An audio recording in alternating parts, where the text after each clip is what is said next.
Su nombre es sinónimo de traición. Durante 2000 años, la humanidad lo ha recordado como el hombre que vendió a Jesús por 30 monedas de plata. Pero, ¿y si te dijera que la historia de Judas Iscariote es mucho más complicada de lo que nos enseñaron? ¿Y si el mayor traidor de la historia estaba siguiendo un plan que ninguno de nosotros comprende del todo? Hoy vamos a entrar en la vida de Judas, no desde el juicio, sino desde la comprensión. ¿Quién era? ¿Por qué lo hizo? Y lo que los evangelios realmente dicen sobre él. Para entender a Judas, primero necesitamos entender el mundo en el que vivió. Estamos en la Palestina del siglo I. El pueblo judío lleva casi 100 años bajo el dominio del Imperio Romano. Los impuestos son brutales, la humillación constante, y en ese contexto muchos judíos esperaban un Mesías, pero no cualquier Mesías. Esperaban un libertador militar, un rey que expulsara a los romanos y restaurara el reino de David. Judas Iscariote era uno de los 12 discípulos elegidos directamente por Jesús. Era el tesorero del grupo, la persona de confianza que administraba el dinero. Eso dice algo importante, no era un marginal, era alguien de responsabilidad.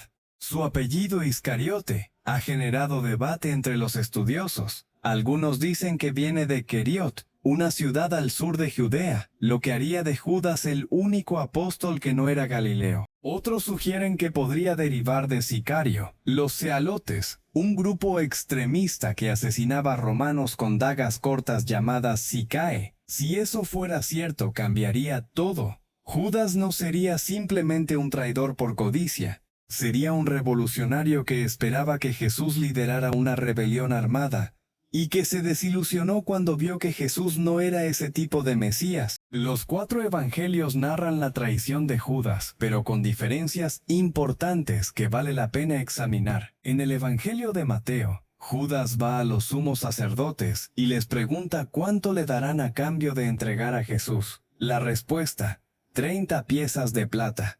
Para quienes conocen las escrituras hebreas, esa cantidad no es aleatoria, es exactamente el precio que se pagaba por un esclavo en el libro de Éxodo. Una referencia deliberada. En el Evangelio de Juan la historia se matiza aún más. Juan dice que fue Satanás quien entró en el corazón de Judas, pero también fue Juan quien mencionó antes que Judas robaba del cofre del grupo. ¿Fue codicia? ¿Fue posesión espiritual? ¿O fue algo más complejo? El Evangelio de Lucas añade otro detalle inquietante. Satanás entró en Judas antes de que él fuera a los sacerdotes. Pero Jesús, durante la última cena le dice: lo que vas a hacer, hazlo pronto, como si lo supiera, como si lo hubiera aceptado. Aquí llegamos a la pregunta que los teólogos llevan siglos debatiendo. ¿Tenía Judas libre albedrío? Si Jesús tenía que morir para cumplir la profecía, y si Judas era el instrumento de esa muerte, ¿era realmente culpable? El teólogo Orígenes, en el siglo III, fue uno de los primeros en plantear esta paradoja. Y en el año 2006, el descubrimiento del Evangelio de Judas, un texto gnóstico del siglo II, abrió aún más el debate. En ese texto, Judas no es un traidor. Es el único discípulo que realmente entendió a Jesús y lo entregó por instrucción del propio Maestro. El Evangelio de Judas no es parte del canon bíblico cristiano, pero su existencia muestra que en los primeros siglos hubo múltiples interpretaciones de su figura. Pero volvamos a los textos canónicos. Después de la traición, Judas presenció la condena de Jesús, y según Mateo, algo en él se quebró. Regresó a los sacerdotes, les devolvió las 30 monedas de plata y dijo: «He pecado entregando sangre inocente». Los sacerdotes respondieron con frialdad: «¿A nosotros qué? Allá tú». Y Judas tiró las monedas en el templo, y fue a quitarse la vida. Esos 30 siclos fueron usados después para comprar el campo del alfarero, un lugar para enterrar a extranjeros. Por eso se llamó campo de sangre. Una ironía brutal. Pero aquí viene la parte que casi nadie menciona. Hay una contradicción entre los textos bíblicos sobre la muerte de Judas. Mateo dice que se ahorcó.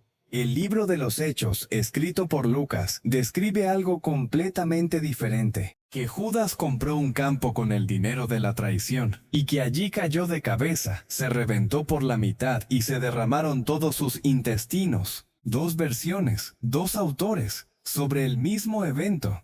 Los estudiosos han intentado reconciliarlas de distintas formas. Quizás se ahorcó, y la cuerda se rompió, cayendo su cuerpo. Quizás compró el campo, es una expresión idiomática de la época. La verdad es que no lo sabemos con certeza. Y esa incertidumbre es, paradójicamente, lo más honesto que podemos decir sobre Judas.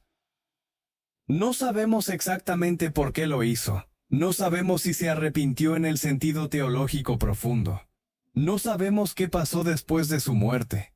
Lo que sí sabemos es esto. En los textos del Nuevo Testamento, el nombre Judas era en realidad un nombre honorable, derivado de Judá, el patriarca, el nombre de todo un pueblo. Antes de la traición, era un nombre que los padres le ponían a sus hijos con orgullo.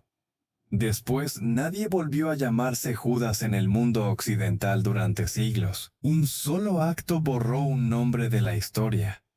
La historia de Judas nos incomoda porque no es simple. No es solo la historia de un hombre malo. Es la historia de alguien que estuvo cerca de algo extraordinario. Tomó una decisión que no podemos comprender del todo, y cargó con las consecuencias para siempre. Tal vez la pregunta que Judas nos deja no es ¿fue culpable?, sino ¿qué habría hecho yo en su lugar?